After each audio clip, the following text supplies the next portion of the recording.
चलिए, हम लोग संविधान की बात कर रहे थे, कॉन्स्टिट्यूशन, और बताया था कि संविधान में हम लोग पूरे विस्तार से कई सारी चीज़ें देखते हैं, जिसमें सबसे पहले संवैधानिक विकास, डेवलपमेंट। विकास के बाद हम लोग देखते हैं अनुसूचियाँ, शेड्यूल्स। उसके बाद फिर अनुच्छेद।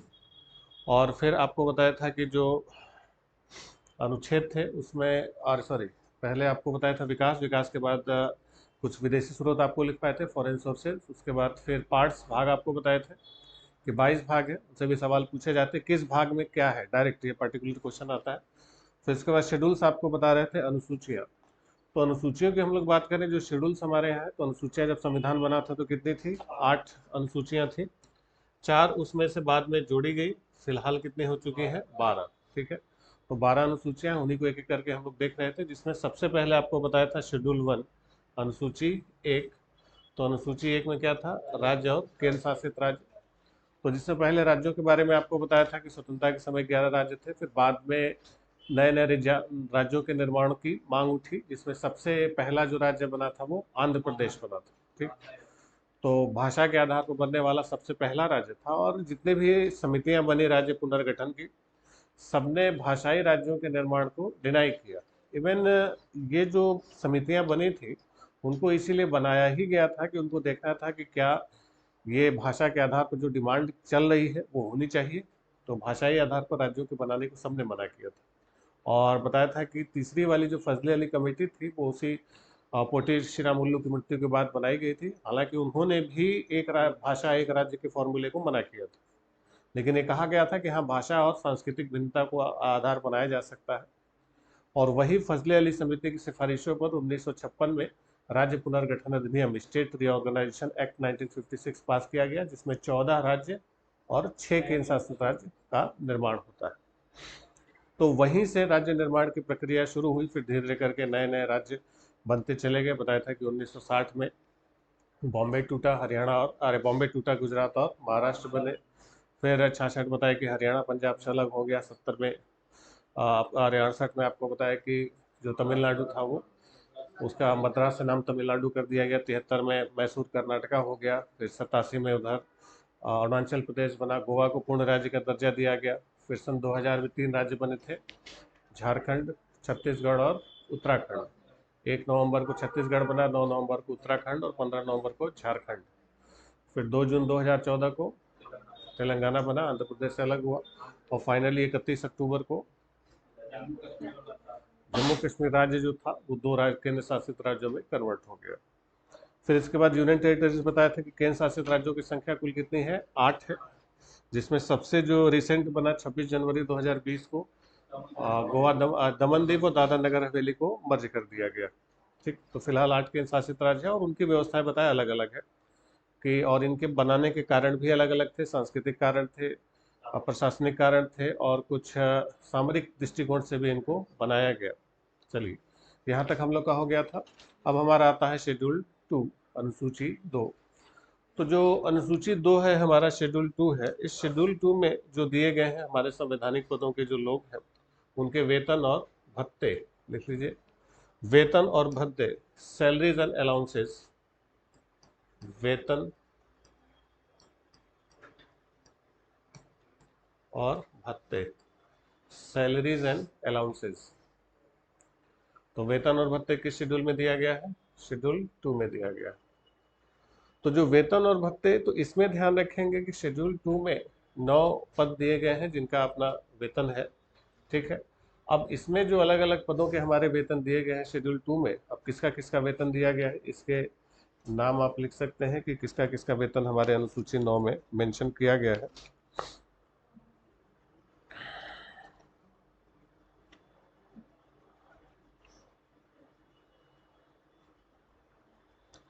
लिख लीजिए, भारत के राष्ट्रपति, प्रेसिडेंट ऑफ इंडिया, भारत के राष्ट्रपति।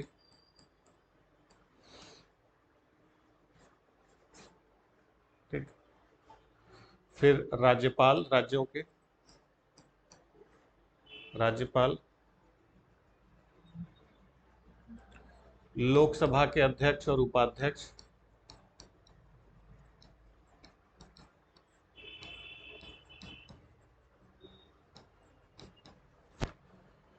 लोकसभा के अध्यक्ष और उपाध्यक्ष,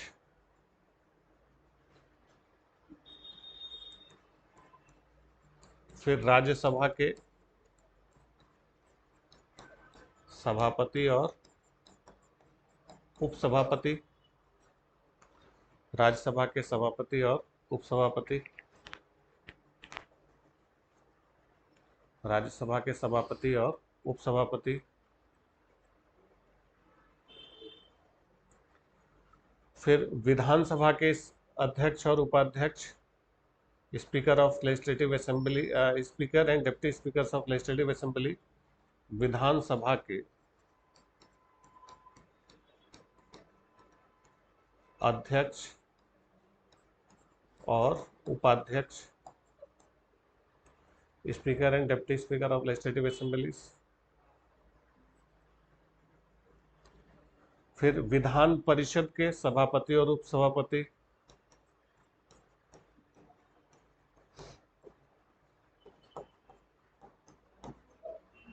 सभापति और उपसभापति,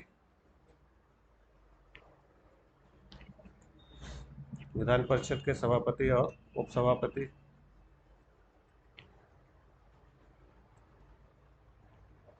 ठीक। फिर अगला लिखिए उच्चतम न्यायालय के न्यायाधीश, जजेस ऑफ सुप्रीम कोर्ट,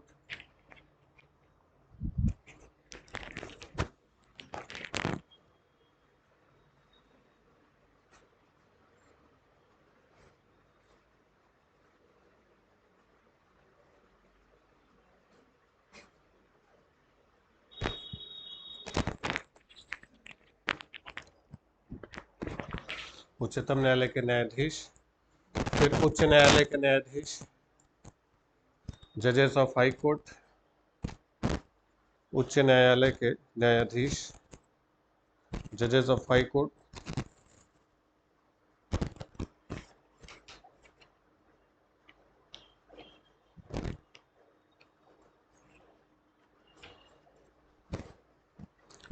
फिर कैग, CAG, कैग, भारत के नियंत्रक और महालेखा परीक्षक, भारत के नियंत्रक और महालेखा परीक्षक, इन सबकी सैलरी दी गई है कहाँ पर, शेड्यूल 2 में। नियंत्रक और महालेखा परीक्षक, कैग, इन लोगों का वेतन दिया गया है किसमें, शेड्यूल 9 में, अरे सॉरी शेड्यूल 2 में। तो शेड्यूल 2 में कितने पदों का वेतन है, राष्ट्रपति, उपराष्ट्रपति, अरे राष्ट्रपति, राज्यों के राज्यपाल, लोकसभा अध्यक्ष और उपाध्यक्ष, राज्यसभा के सभापति और उपसभापति, विधानसभा के अध्यक्ष उपाध्यक्ष, विधान परिषद के सभापति उपसभापति, सुप्रीम कोर्ट के जज, हाई कोर्ट के जज और कैग, नियंत्रक और महालेखा परीक्षक, ठीक।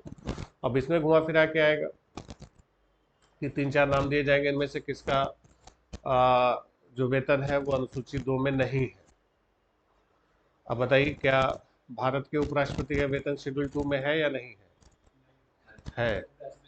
उपराष्ट्रपति है, क्योंकि उपराष्ट्रपति कौन होता है, राज्यसभा का सभापति होता है, तो उसका दिया गया है, ठीक है। भारत के महान्यायवादी की salary, attorney general of India, नहीं दिया हुआ, ठीक है। लोकसभा इसका UPSC के अध्यक्ष की सैलरी नहीं दी गई है इस पे, ठीक है।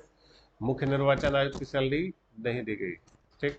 तो ध्यान रखेंगे कि बस आपको देखना है कि किसका किसका इसमें दिया गया है, उसको छोड़ के बाकी कोई इसमें मेंशन नहीं किया गया है। कई सारे पद हैं जिनका मेंशन प्रधानमंत्री का, सांसदों का, इस सबका वेतन उसमें नहीं दिया गया, ठीक है।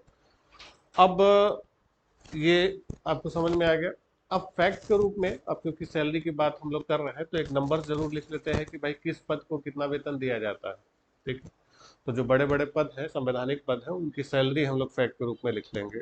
लिख लीजिए, महत्वपूर्ण पदों का वेतन, salary of major posts, important posts, महत्वपूर्ण पदों का वेतन। तो जो महत्वपूर्ण पद है उनका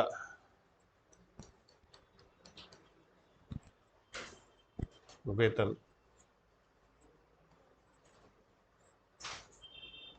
ठीक। तो सबसे पहले लिखिए राष्ट्रपति, तो उसमें दो कॉलम बना लीजिए, एक तरफ पद का, दूसरी तरफ वेतन का। पद और वेतन दो कॉलम कर लीजिए। तो पद में जैसे लिखिए राष्ट्रपति,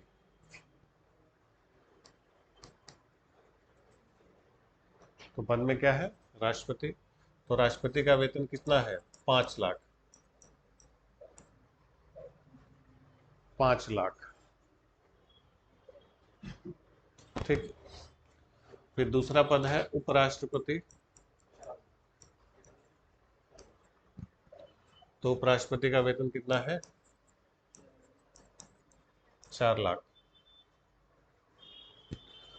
फिर राज्यपाल,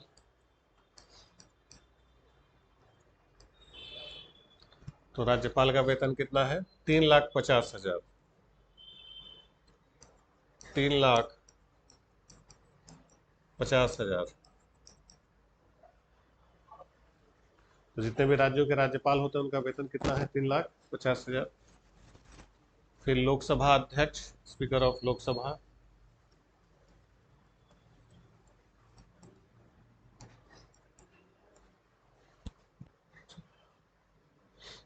चार लाख।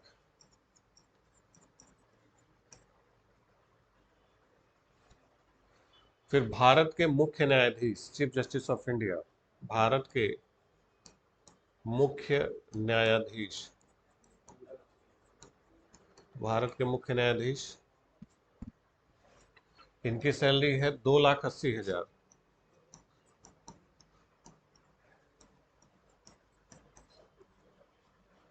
इनकी सैलरी कितनी है, 2,80,000, ठीक। फिर लिखिए उच्चतम न्यायालय के न्यायाधीश, जजेस ऑफ सुप्रीम कोर्ट, उच्चतम न्यायालय के न्यायाधीश, जजेस ऑफ सुप्रीम कोर्ट, तो उच्चतम न्यायालय के न्यायाधीश की सैलरी 2,50,000।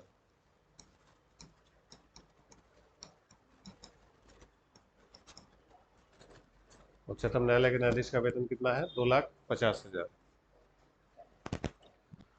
फिर उच्च न्यायालय के मुख्य न्यायाधीश, chief justice of high court, उच्च न्यायालय के मुख्य न्यायाधीश, chief justice of high court, उच्च न्यायालय के मुख्य न्यायाधीश की salary 2,50,000। Same, chief justice of high court, उच्च न्यायालय के मुख्य न्यायाधीश। फिर उच्च न्यायालय के न्यायाधीश, जजेस ऑफ हाई कोर्ट, उच्च न्यायालय के न्यायाधीश 2,25,000। बता रहे लिखिए 2,25,000। तो देखिए भारत के मुख्य न्यायाधीश चीफ जस्टिस ऑफ इंडिया की सैलरी कितनी है, 2,80,000। और सुप्रीम कोर्ट के बाकी जजों की सैलरी कितनी है, 2,50,000। हाई कोर्ट के चीफ जस्टिस की सैलरी कितनी है, 2,50,000। और हाई कोर्ट के जजेस की सैलरी कितनी है, 2,25,000। क्लियर हुआ। तो ये दोनों हाई कोर्ट के हैं और ये दोनों क्या हैं, सुप्रीम कोर्ट के हैं। ये सुप्रीम कोर्ट के चीफ जस्टिस हैं और ये हाई कोर्ट के चीफ जस्टिस हैं। इसलिए अलग लिखवाए, कई बार कंफ्यूजन होती है कि हाई कोर्ट के चीफ जस्टिस की सैलरी 2.5 लाख है और सुप्रीम कोर्ट के बाकी जजेस की सैलरी भी कितनी है, 2.5 लाख है। जबकि हाई कोर्ट के जो जज हैं, उच्च न्यायालय के न्यायाधीश, उनकी सैलरी कितनी है, 2,25,000। तो उच्च न्यायालय के न्यायाधीश 2,25,000 पाते हैं और मुख्य न्यायाधीश 2,50,000। जबकि सुप्रीम कोर्ट के जजेस 2,50 पाते हैं और चीफ जस्टिस कितना पाते हैं, 2,80,000। ठीक। अगला लिख लीजिए कैग, यानी नियंत्रक और महालेखा परीक्षक, कैग, CAG।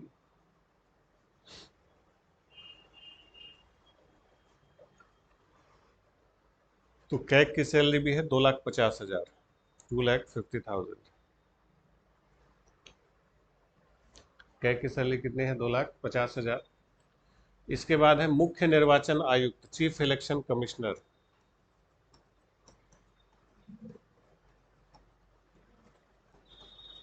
मुख्य निर्वाचन आयुक्त, ये भी 2,50,000, 2,50,000।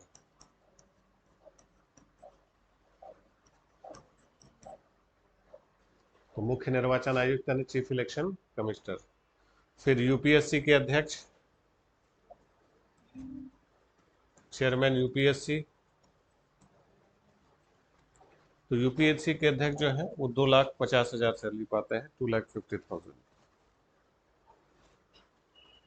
2,50,000। ठीक।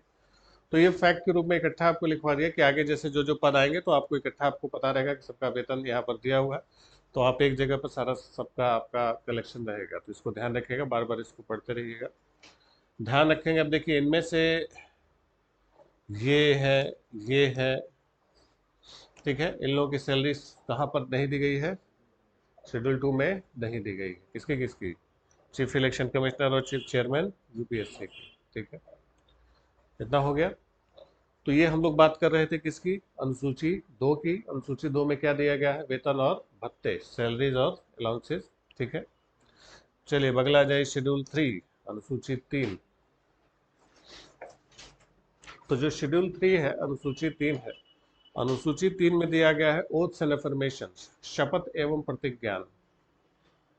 ओथ्स एंड अफर्मेशंस, शपथ एवं प्रतिज्ञान, शपथ एवं प्रतिज्ञान।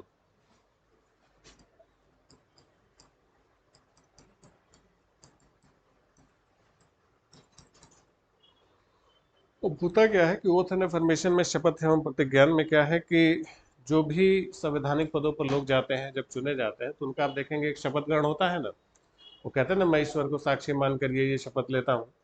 तो वो जो शपथ लेते हैं वो अपने मन से नहीं लेते, उसका पूरा फॉर्मेट दिया गया है कि कौन किस बात की शपथ लेगा।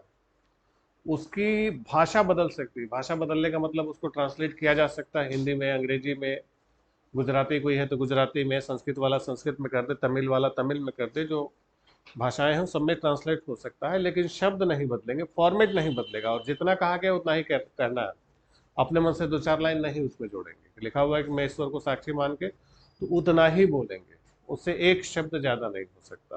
ठीक, लैंग्वेज चेंज हो सकती है, उसकी भाषा बदल सकती है। और के कौन किसकी शपथ लेगा, किसको कौन शपथ दिलाएगा, ये सब यहाँ पर मेंशन किया गया है। कौन सी अनुसूची में? तीसरी में। अब इसमें किसका किसका शपथ दिया गया है, लिख लीजिए। संघ के मंत्री, मिनिस्टर ऑफ यूनियन, यानी केंद्र के जो मंत्री होते हैं, संघ के मंत्री, मिनिस्टर ऑफ यूनियन।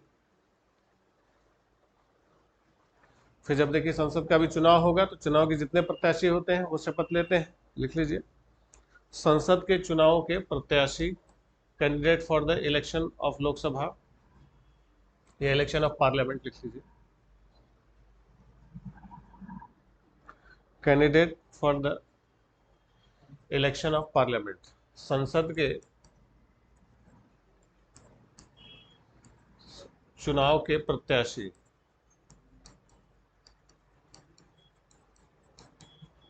ठीक, चुनाव के क्या होते हैं? प्रत्याशी होते हैं। इसके बाद जब चुन लिए जाते हैं, संसद में जाते हैं, तो संसद में वो सिर्फ शपथ लेते हैं। संसद के सदस्य, मेंबर ऑफ पार्लियामेंट, संसद के सदस्य, मेंबर ऑफ पार्लियामेंट। ठीक, तो एक बार ये प्रत्याशी के रूप में शपथ लेते हैं, और फिर जब चुन लिए जाएंगे तो संसद में जाके फिर से शपथ लेंगे। फिर उच्चतम न्यायालय के न्यायाधीश, जजेस ऑफ सुप्रीम कोर्ट, उच्चतम न्यायालय के न्यायाधीश, जजेस ऑफ सुप्रीम कोर्ट। तो जो उच्चतम न्यायालय के न्यायाधीश है। फिर अगला पद लिख लीजिए, CAG, comptroller and auditor general of India. CAG, comptroller and auditor general of India. ठीक, फिर अगला लिखिए, राज्यों के मंत्री, मिनिस्टर्स ऑफ स्टेट्स। जैसे केंद्र के मंत्री होते हैं, वैसे राज्यों के मंत्री। हो गया।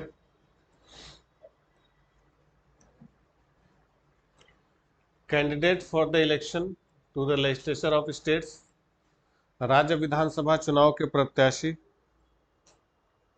या राज्य विधानमंडल के चुनाव के प्रत्याशी। राज्य विधानमंडल के चुनाव के प्रत्याशी। ठीक। और फिर वही राज्य विधानमंडल के सदस्य, members of legislature of states, एक प्रत्याशी के रूप में, और जब सदस्य बन जाएंगे तब, जैसे विधायक होते हैं ना, तो राज्य विधानमंडल के सदस्य। ठीक। फिर उच्च न्यायालय के न्यायाधीश, जजेस ऑफ हाई कोर्ट, उच्च न्यायालय के न्यायाधीश, जजेस ऑफ हाई कोर्ट। ठीक। तो इन सब लोगों का शपथ ग्रहण कहाँ पर दिया गया है? शेड्यूल 3 में दिया गया है। अब इसमें बहुत विस्तार से आप पढ़ेंगे तो अभी बेयर एक्ट आपको शेयर करेंगे, तो उस बेयर एक्ट कॉन्स्टिट्यूशन का देखेंगे शेड्यूल 3 में, तो उसमें एक एक आदमी क्या शपथ लेगा वो फॉर्मेट इसमें दिया गया है कि किस फॉर्मेट में शपथ लेगा वो। कि जैसे मान लिया कि मैं मंत्री का आपको पढ़ के बता दे रहा है कि दिया हुआ है आई, ठीक, ए बी जो भी नाम हो, do swear in the name of God that I will bear true faith and allegiance to the Constitution of India as by law established, that I will uphold the sovereignty and integrity of India, that I will faithfully and consistently discharge my duties as a minister for union, and that I will do right to all manner of people in accordance with the Constitution and the law, without fear or favor, affection or ill will। लिखा है कि मैं अमुक जो भी नाम है ईश्वर की शपथ लेता हूँ या सत्यनिष्ठा से प्रतिज्ञान करता हूँ कि मैं विधि द्वारा स्थापित भारत के संविधान के प्रति सच्ची श्रद्धा और निष्ठा रखूंगा, मैं भारत की प्रभुता और अखंडता अक्षुण्ण रखूंगा, मैं संघ के मंत्री के रूप में अपने कर्तव्यों का श्रद्धापूर्वक और शुद्ध अंतःकरण से निर्वहन करूंगा, तथा मैं भय या पक्षपात, अनुराग या द्वेष के बिना सभी प्रकार के लोगों के प्रति संविधान और विधि के अनुसार न्याय करूंगा। तो ये उनको बोलना है। इसके बाद ये पद की शपथ होती है, फिर पद के बाद ये गोपनीयता की शपथ लेते हैं मंत्री लोग। ये सारी चीजों को क्या करेंगे? सीक्रेट रखेंगे कि मैं जो भी नाम हो ईश्वर की शपथ लेता हूं कि जो विषय संघ के मंत्री के रूप में मेरे विचार के लिए लाया जाएगा अथवा मुझे ज्ञात होगा, उसे किसी व्यक्ति या व्यक्तियों को जब तक के सिवाय जबकि ऐसे मंत्री के रूप में अपने कर्तव्यों के सम्यक निर्वहन के लिए करना अपेक्षित हो, मैं प्रत्यक्ष अथवा अप्रत्यक्ष रूप से संसूचित या प्रकट नहीं करूंगा। ठीक है। तो पद और गोपनीयता की शपथ लेते हैं। वैसे ही सांसदों को पूरा एकदम फॉर्मेट इसका दिया हुआ है, कहाँ पर? शेड्यूल 3 में दिया हुआ है, एक एक चीज लिखी हुई है उसमें। एक शब्द न कम हो सकता है न ज्यादा हो सकता है, जितना दिया गया है उतना ही बोलना है। अगर एक्स्ट्रा बोल दिया तो फिर से उनको शपथ लेना होगा, कम बोला तो फिर से लेना होगा, जितना कहा गया उतना ही बोलना। उसका बोलते बोलते भी जय श्री राम, जय भगवान, ये सब कुछ नहीं चलेगा, जो है उतना ही करना है, तभी शपथ ग्रहण होगा, अदरवाइज नहीं होगा। ठीक। तो ये आपको हम शेयर कर देंगे, इसको बस एक बार पढ़ लीजिएगा, सबको विस्तार से देखने की जरूरत नहीं, बस एक राउंड उसको पढ़ लीजिएगा। ठीक। अब इसमें भी कुछ फैक्ट्स के रूप में आप देख सकते हैं कि जब शपथ ग्रहण होता है तो आप देखिए जो भी शपथ लेता है तो उसको शपथ दिलाएगा कौन? ठीक। और उस व्यक्ति को अगर रिजाइन करना हो तो वो किसको रिजाइन सौंपेगा अपना? तो इसके भी कुछ फैक्ट्स हैं, तो इसके लिए आप 3 कॉलम बना लीजिए, 3 कॉलम बना लीजिए। एक कॉलम का हेडिंग डालिए पद, शपथ और त्यागपत्र। पद, शपथ और त्यागपत्र, ओथ, पोस्ट एंड रेजिग्नेशन। अब जैसे पद में लिखेंगे राष्ट्रपति, पद में क्या लिखेंगे? राष्ट्रपति। तो राष्ट्रपति को उनकी शपथ कौन दिलाता है? भारत के मुख्य न्यायाधीश, चीफ जस्टिस ऑफ इंडिया।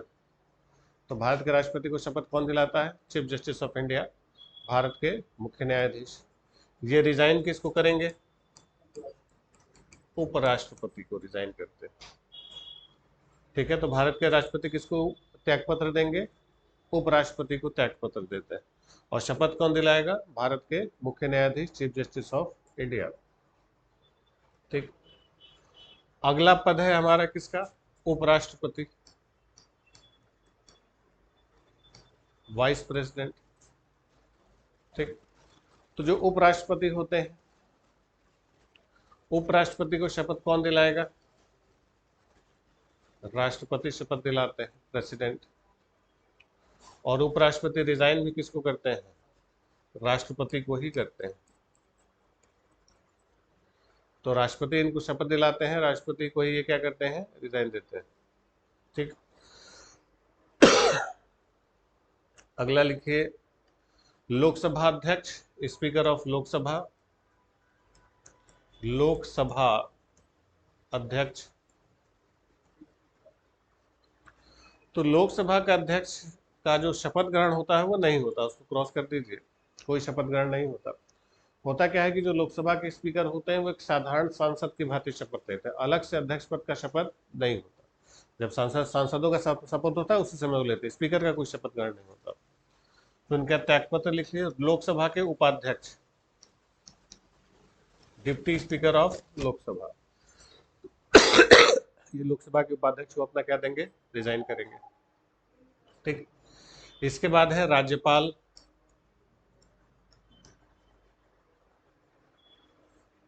तो जो राज्यपाल होते हैं, राज्यपालों को क्या होता है कि जिस राज्य का राज्यपाल होगा, जैसे यूपी का राज्यपाल अपॉइंट हुआ तो यूपी का जो हाई कोर्ट है इसके मुख्य न्यायाधीश करेंगे। लिख लीजिए, संबंधित राज्य उच्च न्यायालय के, संबंधित राज्य उच्च न्यायालय के मुख्य न्यायाधीश, chief justice of concern state, high court of concern state. मतलब जिस राज्य के राज्यपाल होंगे उसके क्या, हाई कोर्ट के चीफ जस्टिस। रिजाइन राज्यपाल किसको देंगे, राष्ट्रपति को। राष्ट्रपति को ये क्या करेंगे, त्याग पत्र देंगे। ठीक, अगला पद तो सिंपल है, प्रधानमंत्री। तो प्रधानमंत्री को उनके पद की शपथ कौन दिलाता है, राष्ट्रपति। और रिजाइन भी किसको देंगे, राष्ट्रपति को।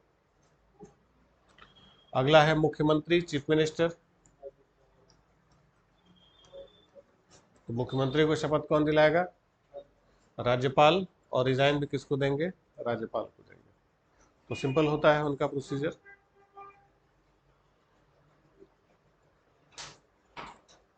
ठीक है, हो गया। तो ये था हमारा कौन सा शेड्यूल, शेड्यूल 3। अब कौन सा आएगा, 4।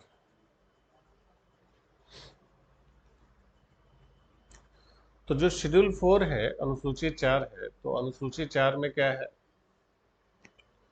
कि यहाँ पर जो हमारी राज्यसभा है, राज्यसभा देखते हैं, तो राज्यसभा की सीटों का एलोकेशन अलग से किया गया है, राज्यसभा की सीटों का वितरण। लिख लीजिए, राज्यसभा की सीटों का वितरण, allocations of seats in Rajya Sabha, Rajya Sabha की सीटों का वितरण।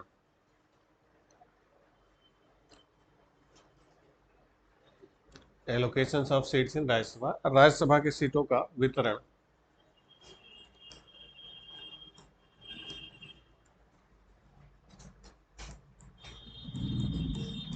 तो जो राज्यसभा की सीटें दी गई,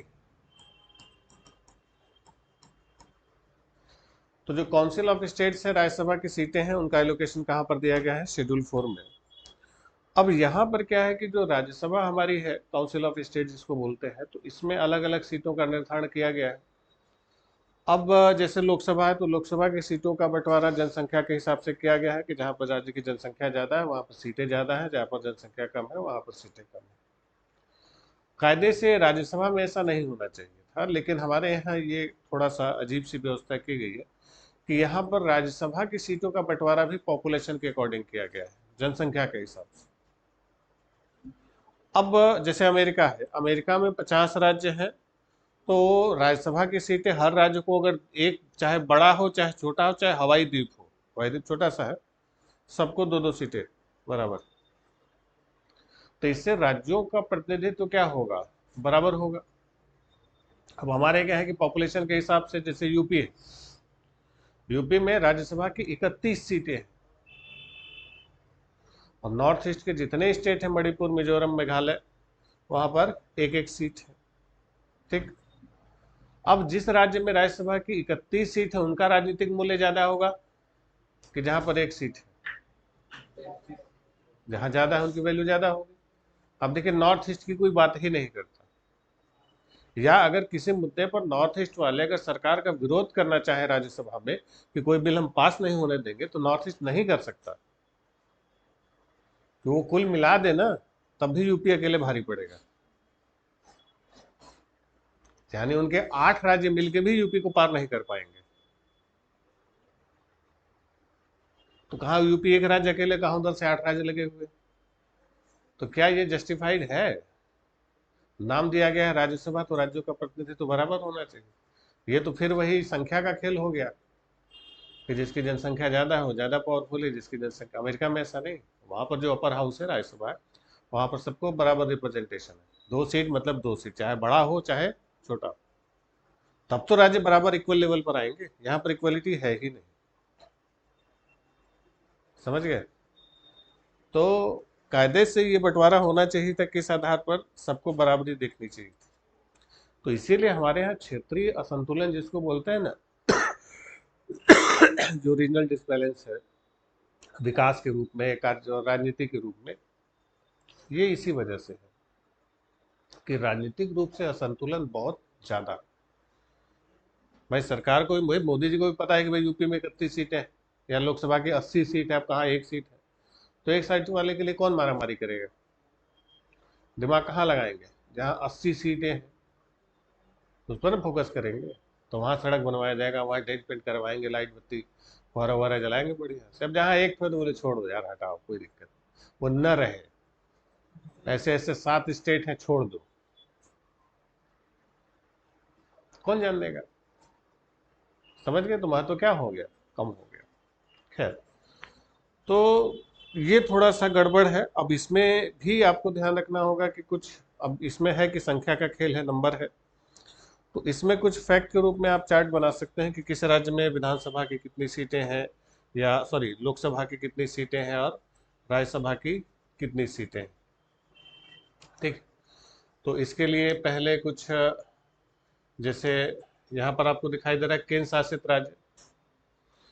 तो केंद्र शासित राज्य में ज्यादातर में राज्यसभा की सीटें नहीं होंगी। क्यों नहीं होंगी? क्योंकि राज्यसभा की सीटों का जो इलेक्शन होता है, अभी राज्यसभा विस्तार से हम लोग पढ़ेंगे, तो वो राज्यों की विधानसभाएं चुनती है। तो जहां जहां विधानसभा होगी वहां तो राज्यसभा की सीट होगी, जहां विधानसभा नहीं है वहां नहीं होगी।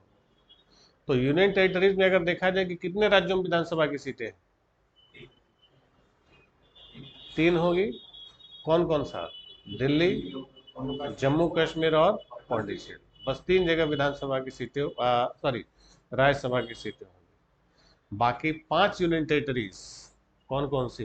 अंडमान निकोबार, लक्षद्वीप, चंडीगढ़, दामन दीव, दादरा नगर हवेली, लद्दाख, ये सब में राज्यसभा की सीटें क्या हो जाएंगी?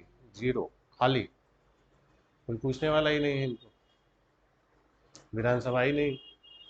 और इनमें लगभग लोकसभा की एक एक सीटें हैं। दादरा नगर हवेली और दमन दीव में पहले एक एक था, अब दोनों मर्ज कर दिया गया, दोनों कुल मिला के कितने हो गए बेचारे? 2 हो गए। अब सोच लीजिए कौन मंत्री है, कौन प्रधानमंत्री उनको पूछने जाएगा? विधानसभा है नहीं, राज्यसभा है नहीं, एक तो लोकसभा की सीट, तो कौन महत्व देगा? कभी रैली भी करने नहीं जाते होंगे ये सब जगह। कौन जाएगा पुडुचेरी में और लद्दाख में, लक्षद्वीप में? कौन सरकार रैली करेगी? कौन घोषणा करेगी कि आप हमको वोट दीजिए, हम आपके लिए सड़क बनाएंगे, आपके लिए पुल बनाएंगे, आपके लिए फ्लाईओवर बनाएंगे, आपको इन योजनाओं का हम लाभ देंगे? वो भी नहीं जाएंगे, वो भी नहीं जाएंगे। समझ गए? तो ये ऐसी जगह हो गई। तो इसका राजनीतिक महत्व क्या हो गया? कम हो गया। एटलीस्ट राज्यसभा में तो इनका रिप्रेजेंटेशन होना चाहिए, और सबका क्या होना चाहिए था? बराबर। तो इसलिए काउंसिल ऑफ स्टेट बना तो है, लेकिन डिस्ट्रीब्यूशन हमारे यहाँ इक्वल नहीं। तो इसके लिए आप पूरे फुल पेज पर 4 कॉलम बनाइए। ठीक है, 1 2 3 4। ठीक। पहले कॉलम की हेडिंग रखिए राज्य और केंद्र शासित राज्य, स्टेट्स एंड यूनियन टेरिटरीज।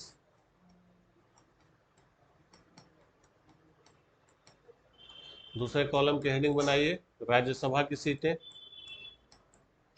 और तीसरे कॉलम में लोकसभा सीटें, और चौथे में उसकी विधानसभा अगर है तो वो भी लिख लीजिए।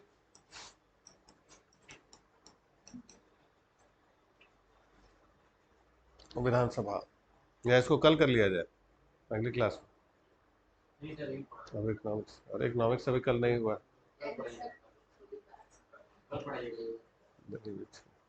ये मामला डिस्टर्ब हो जाएगा। चलिए देख लीजिए, समझ गए? चार कॉलम बना लीजिए। विधानसभा, लेजिस्लेटिव असेंबली, ठीक। तो राज्य और केंद्र शासित राज्य, राज्यसभा सीटें, लोकसभा सीटें। एक्चुअली इसमें हमें केवल राज्यसभा ही सीटें बतानी थी, लेकिन हमने आपकी सुविधा के लिए बना दिया कि आप कंपेयर कर पाएंगे। कंपेयर का मतलब आप रेशियो देखिए कि विधानसभा में कितनी सीटें हैं तो लगभग लोकसभा में कितनी सीटें हैं तो लगभग राज्यसभा में कितनी सीटें हैं, तो आपको कंपैरिजन करने में आसानी होगी। कायदे से ये फैक्ट यहाँ पर नहीं बताना था, ये आपको बस आपको समझने के लिए बता दिए कि आपको अंदाजा लगेगा किस रेशियो में ये सीटें बताते हैं, ठीक। अब जैसे लिखिए पहला राज्य कौन सा है, यूपी। तो यूपी का आप देखिए राज्यसभा में कितने, 31, लोकसभा में 80, विधानसभा में 403, ठीक। यानी कि राज्यसभा और लोकसभा की सीटों का अंतर आपको लगभग कितना दिख रहा है, दुगुने से ज्यादा है। और विधानसभा 8×40, 5 गुना है लगभग। यानी कि ऑन एवरेज आप मान लिया कि यूपी की एक लोकसभा सीट पर विधानसभा की 5 सीटें हैं। ऑन एवरेज यही हुआ ना, 80 लोकसभा है और 403 विधानसभा। समझ में आ रहा है? तो लगभग एक लोकसभा में यूपी में कितने विधानसभा की सीटें होंगी, 5 होंगी। क्लियर हुआ? ये इसीलिए एक साथ आपको कंपेयर करने के लिए बनाया कि आपको समझ में आए। दूसरा है महाराष्ट्र। महाराष्ट्र में देखिए राज्यसभा की कितनी सीटें हैं, 19, लोकसभा 48, विधानसभा 288। लिख लीजिए महाराष्ट्र। तो राज्यसभा की 19 सीटें हैं, लोकसभा की 48 सीटें हैं। अब इसी में आप अंतर देख सकते हैं कि यूपी बाकी राज्यों से कितना आगे चला गया इस मामले में, कि लगभग लगभग डबल के कंडीशन में है हम लोग। तो इसमें भी आप देखिए 19 यानी दुगुने से कहीं ज़्यादा है, और इसमें भी 5 गुना लगभग है, लगभग 5 गुना ऑलमोस्ट आ गया। 48 यानी 50 मान लीजिए, 50 बचे 250, यानी यहाँ भी वही रेशियो लगभग है, 5 से ज़्यादा का रेशियो है, ठीक। चलिए आंध्र प्रदेश आइए। तो आंध्र प्रदेश में राज्यसभा की कितनी सीटें हैं, 11।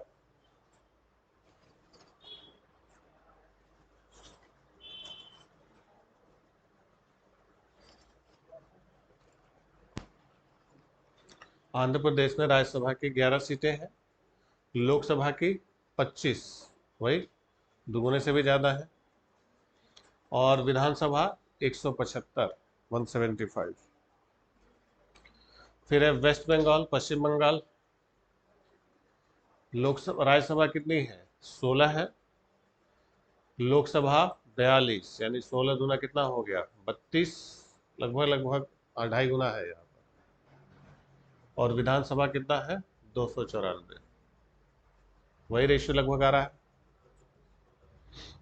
42 और 29, और यानी लगभग इसमें ज़्यादा है रेशियो, 6×7=42, सॉरी 30 है ना ये, तो ये 40 है, 42 है, तो वही लगभग समझ लीजिए कि 6-7 के आसपास रेशियो आ रहा है, कि एक लोकसभा में लगभग 6-7 विधानसभा है। यहाँ पर विधानसभा यानी छोटी है, सीटें कम। इसके बाद बिहार है। बिहार में तो आप देखिए राज्यसभा कितनी सीटें, 16, लोकसभा 40 और विधानसभा 243, तो इसका रेशियो ठीक है। 243 यानी 24, वही एक लोकसभा में लगभग 6 सीटें हैं इनकी, 243 और ये कितना है, 40 है। फिर मध्य प्रदेश है, सॉरी तमिलनाडु है। तो तमिलनाडु में राज्यसभा की कितनी सीटें हैं, 18, लोकसभा 39 और विधानसभा 243 234 234, तो उनसे आप देखिए थोड़ा कम है। तो रेशियो वही लगभग 6-7 के आसपास आ रहा है, 5-6-7 5-6-7 वो किया जा रहा है। ठीक है, फिर अगला कहाँ तक लिख लिए, मध्य प्रदेश।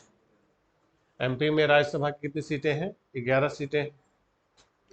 लोकसभा की 29 सीटें हैं और विधानसभा की 230 230। फिर इसके बाद है कर्नाटका। कर्नाटका में राज्यसभा की 12 सीटें हैं, 12 सीट्स।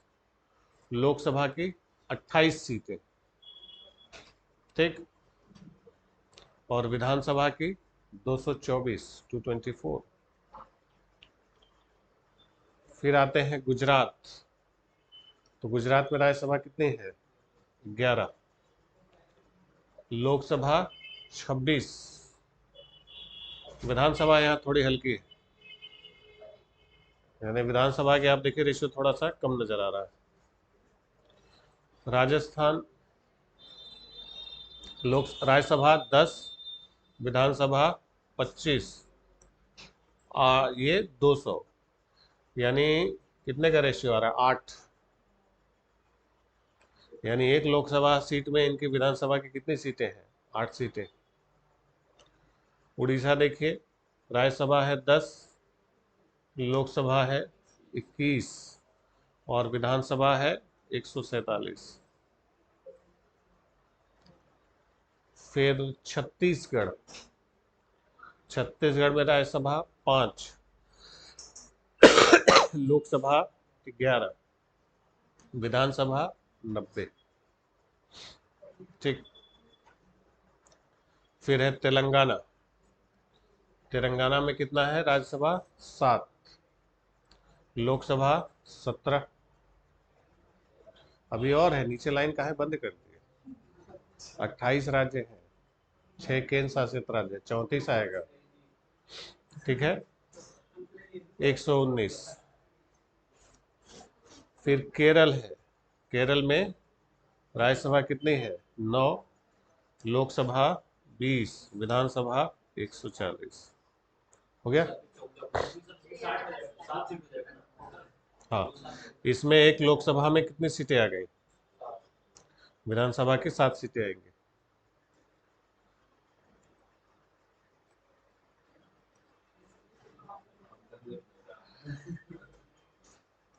बना ना, 28 राज्य है अभी। अभी इसके बाद कुछ सवाल भी देंगे इसी नंबर्स में से आपको। आइए असम। असम में राज्यसभा कितनी है, 7, लोकसभा 14, सीधा डबल, और विधानसभा 126। 7, 14 और 126। फिर आइए झारखंड, ठीक है, झारखंड में कितना है, 6 क्या राज्यसभा, 14 लोकसभा और 82 विधानसभा, 6, 14 और 82। फिर पंजाब। पंजाब में राज्यसभा कितनी है, 7, लोकसभा 13, विधानसभा 117, ठीक। फिर आइए हरियाणा। तो हरियाणा में राज्यसभा 5, लोकसभा 10 और विधानसभा 90, यानी इसमें एक लोकसभा में इनकी 9 सीटें हैं हरियाणा वालों की, 9 विधानसभा की सीटें, यानी विधानसभा इनकी औकात से ज़्यादा है, रहने से ज़्यादा होगी। यूपी में इसका मतलब बहुत कम है।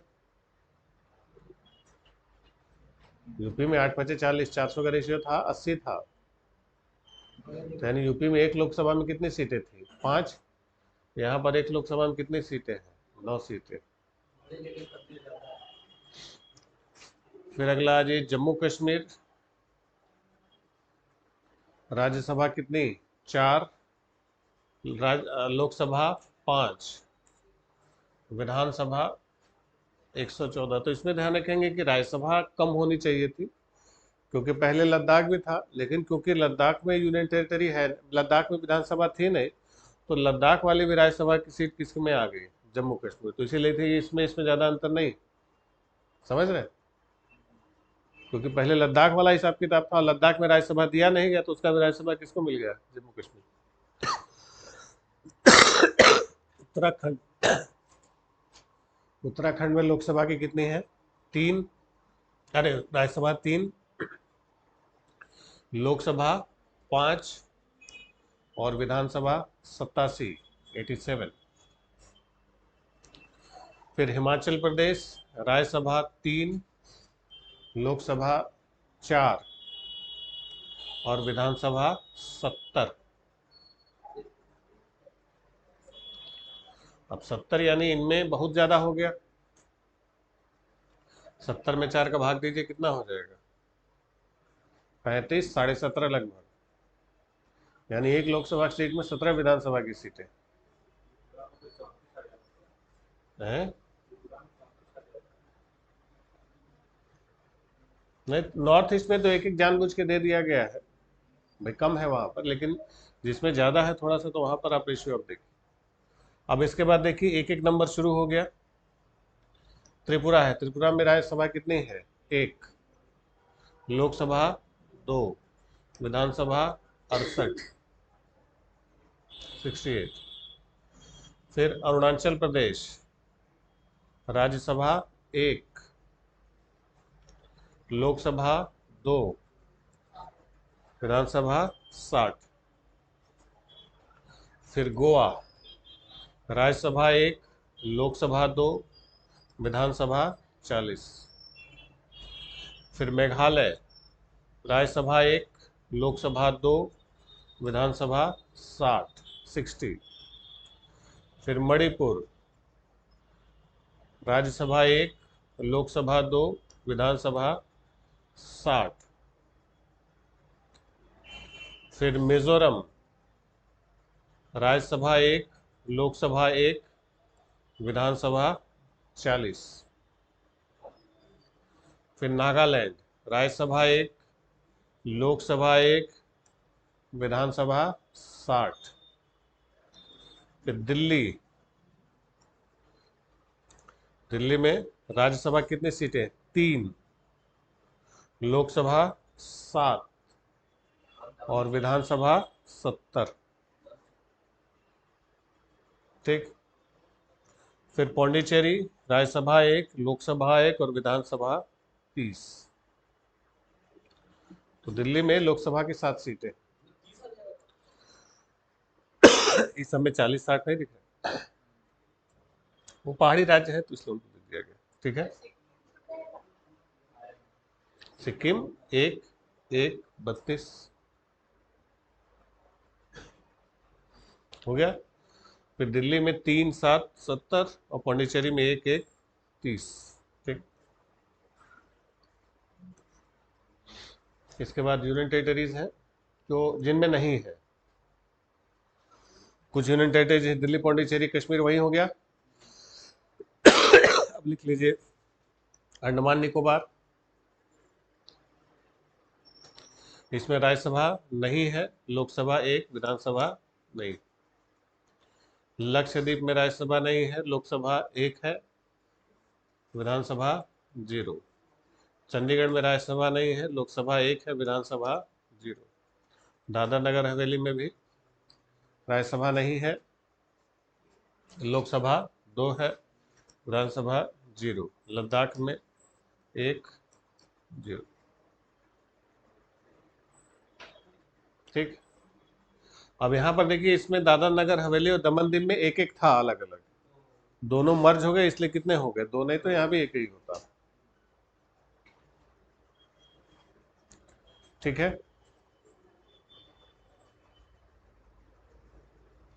हो गया क्लियर।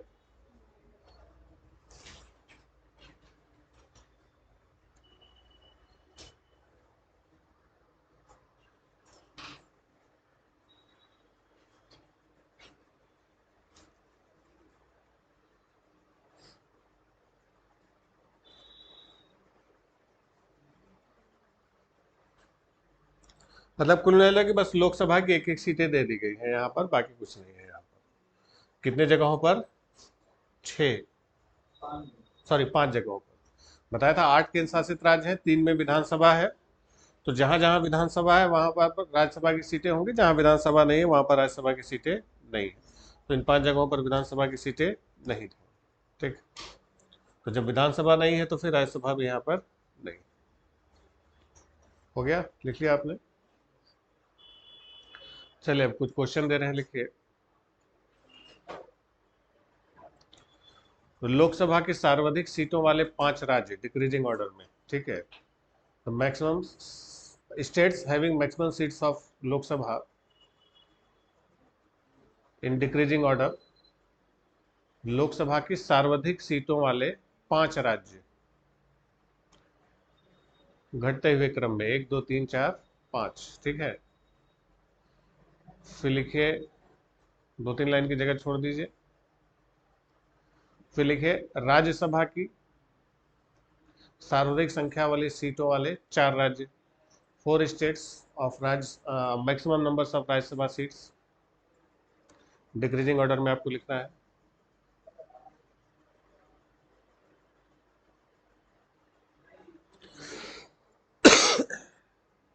राज 4 लिखने हैं बड़े बड़े, ठीक है। फिर सबसे छोटी विधानसभा वाला राज्य, state with the minimum numbers of MLAs या स्मॉलेस्ट लेजिस्लेटिव असेंबली। सबसे छोटी विधानसभा वाला केंद्र शासित राज्य, union territory with the minimum number of MLAs या स्मॉलेस्ट लेजिस्लेटिव असेंबली। सबसे छोटी विधानसभा वाला केंद्र शासित राज्य, ठीक है। फिर लिखिए बड़े राज्यों में आपको देखना है कि किन किन राज्यों में विधानसभा की सीटें बराबर हैं, equal number of legislative assemblies, equal legislative assemblies, राज्य विधानसभा जो बराबर संख्या में सीटों वाले हैं, ठीक है। फिर बराबर संख्या में राज्यसभा की सीटों वाले राज्य, states with equal number of Rajya Sabha seats, ठीक है। यानी बराबर बराबर कितने हैं? बराबर संख्या में राज्यसभा की सीटों वाले राज्य और बराबर संख्या में विधानसभा की सीटों वाले राज्य। समझ गए? बड़े राज्यों में एक एक वाला नहीं लिखना है आपको। जरा अरेंज कीजिए इसको आप देख के, ठीक है। अभी करना है? हाँ,